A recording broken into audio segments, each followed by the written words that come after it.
Ladies and gentlemen, this is the Anecdotal Economist. Thanks for stopping by. I really appreciate it. Can't say that enough.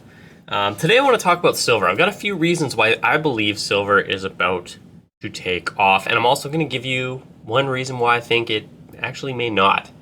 I'm just a guy who knows nothing, so don't listen to me, but I hope you enjoy the conversation.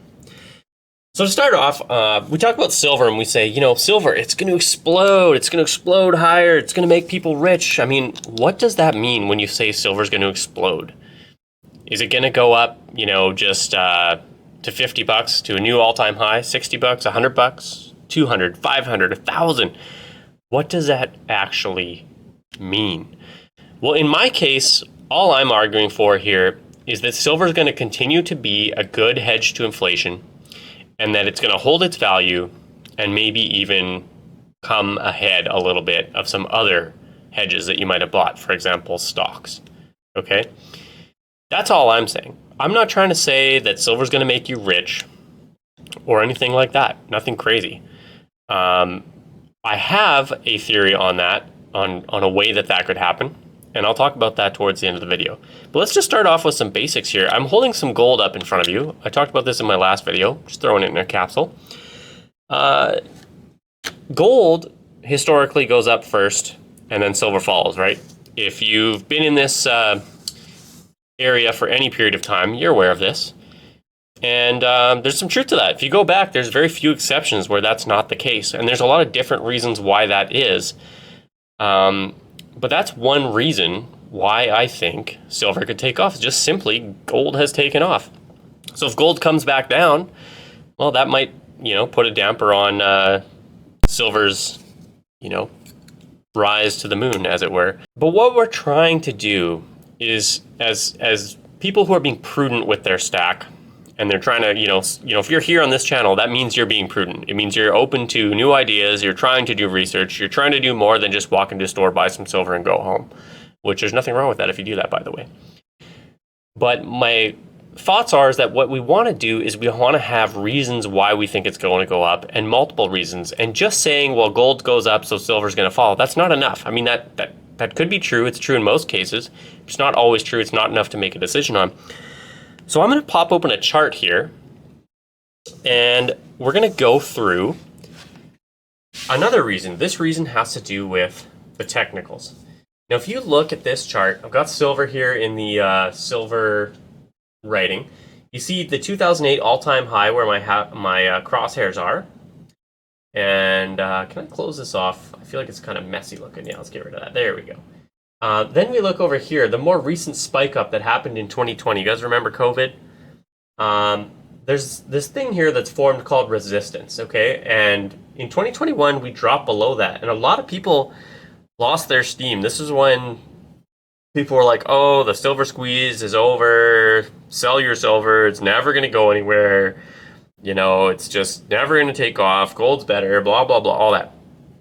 What's interesting here is we formed another resistance, and we actually broke through, and now if you look at that same line, we are actually bouncing. If I could zoom in on this a little bit for you, we're actually bouncing off the bottom of that same resistance on the other side. This is a very, very bullish indicator. I'm not here to walk you through technicals for two reasons. It would take too much time. You can research it on your own on YouTube.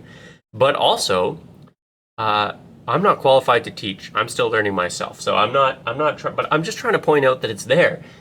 This is bullish for silver, provided this pattern continues. This is very reminiscent of the pattern we saw in gold. If you look up here, oh, I just realized you can't see it. Let me see if I can, there we go. So right here, we had that almost exact same pattern in gold. A little different, but same idea. It broke through and some good things happened. I'm not saying that means that's going to happen in silver. I'm just saying we're setting up for it. So I think if you follow me, you kind of get what I'm saying. That's two reasons now why silver could take off. And they're not, anything to do with the fundamentals. And this is hard for me to say, but my one reason, I told you I have two reasons why I think silver is going to take off. I have one reason why I think it may not. And that's the fundamentals. Fundamentally, I don't think silver is a good investment right now. I understand a lot of people would disagree with that, and feel free to. Guys, I don't know anything here, but I'll tell you some things that I do know. I do know that a lot of the hype around the fundamentals is, solar panels, and we're putting silver in electric car batteries, and we're going to put silver in warheads for war, and it just, so many of those things are either very small percentages of silver's use, or they're just not guarantees. And so, I like to think of myself as a fundamentals, I'm like Warren Buffett. I'm a fundamentals value investor. I think we all, maybe not all, but most of us think of ourselves that way. I'm not a trader. And if I was, you'd have to take me to the gallows. That was a terrible joke. But my point is, I think you guys are following me here. I know a lot of people in the silver community believe in the fundamentals. I don't. I'm not a fundamentals guy. I am a fundamentals guy, but not for silver. I think the fundamentals for silver are, quite frankly, lackluster. See what I did there? Lackluster. And so you might say, well, then why are you buying it? See, normally when I buy an investment of one kind or another, I start with the fundamentals, right? I say, fundamentally, this makes sense. Now let's look at the technicals. Now let's look at, some comparables and try to make a decision. I'm not doing that because, the fundamentals don't really make sense to me, except, now this is the key exception. I think we are on the verge of a paradigm shift. Is that Queen Elizabeth scarred? Or is that just the case? I think that's got to be just the case. We're on the verge of a fundamental shift, and I believe silver is going to have an increasingly large share in monetary and savings usage. That, of course, is not a guarantee, but it makes me believe that the metal will do okay. Now, I want to back up to the very beginning. I've given you 2 reasons why I think silver is going to take off, and 1 reason why I think it may not. So I want to back up to the beginning where I talked about silver. Shooting to the moon? Is that not the thing that trends on the internet? What does that actually mean when you say silver's going to explode higher? I want to say that I've already defined, for me, it just means that it will perform well in your portfolio. It doesn't mean it'll make you rich. But I want to say there is a way I think it'll make you rich. I've said this on this channel before. I think there's only one way. It's not to do with solar panels. It's not to do with electric cars. The one way that I think silver could make you rich is if silver becomes money again.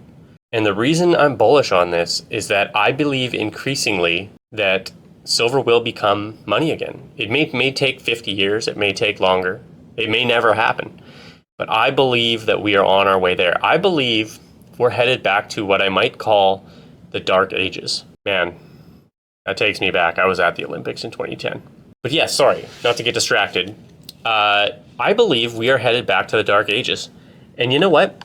I don't mean conspiratorially like, oh my gosh, we're going to lose all our computers. We're going to have nothing left. That's it. That's all there's going to be is just us fighting with sticks. No, that's not what I mean. What I mean is that we are no longer, due to the advent of AI, we're no longer going to be able to trust the videos we see. We are no longer going to be able to trust digital money. And we know that they're trying to do that. I believe humanity as a whole, maybe not humanity as a whole, I guess we'll find out. But for sure, some countries in the world are going to say, you know what? I don't trust this money. I don't trust the media. I don't even trust the person phoning me because AI is getting too good and I can't trust it. And the only way I'm going to believe something is if somebody hand writes me a letter or they physically come to see me in person. I think that's where we're going back to. Where for things that you don't care about, like, hey mom, I'm going to go do this, blah, blah, blah, thanks, and hang up the phone. Well, of course, we'll still be using phones. We'll still be using video. But for critical things like leaders of countries meeting, they're going to fly and meet in person. There will not be phone. If something is critical to your life, you will not do it digitally. I believe that is going to happen. I don't know when. It could be 50 years or 100 or, it could be 10 years from now the way AI is taken off. We're getting to a point where we're actually going to go backwards. There is a law called, well, it's not a law. Yeah, I guess it is. It's Lindy's Law. I had to look it up because I forgot it. I'm not great with words. It's called Lindy's Law. I call it Lindy's Effect, whatever you would like to say. And this law suggests that the longer something's been around, the more likely it is to exist into the future. And it's funny, I always use this example to talk about books, right? So like I'm reading right now, and have been for quite some time, I'm a slow reader, the U.S. Constitution and other writings. The other writings are the Fathers' Papers, the Federalist Papers. And I shouldn't do that, I just made a big mess of my stand here, but I always use that example for books, but I think it's going to be true of gold and silver as well. And it's funny, I mentioned this to a friend of mine, and they said, well, then cash should be around, because cash has been around for a long time. And I would argue that cash is not. I think the United States dollar is currently the longest existing fiat currency in history. Maybe there's been a few that have lasted longer, but I don't think so. The US dollar has existed since 1971 in its current form. That's critical to point out. You can have a new currency and call it the same thing. That doesn't count. We're talking about existing in its current form. So 1971 to now, the US dollar is the longest existing fiat currency in history. And by the rules of the Lindy effect, I don't think cash is going to make it. I think we're going to go back to this. Maybe not. I understand, like I'll tell you, most people don't agree with that. I think that's where we're going. Guys, this video is already way too long. This is like a conversation for another day. I've done another rant. I can't believe how I get off track. I hope you've enjoyed this. Should not be dropping that. I've got to wrap it up. I always try to do a coin review. So what I'm going to do is keep my top 5 here, and we're going to go through one today. So really quickly, we're going to pick one. We're doing the 2008 Kookaburra. I collect only Kookaburras from recession years.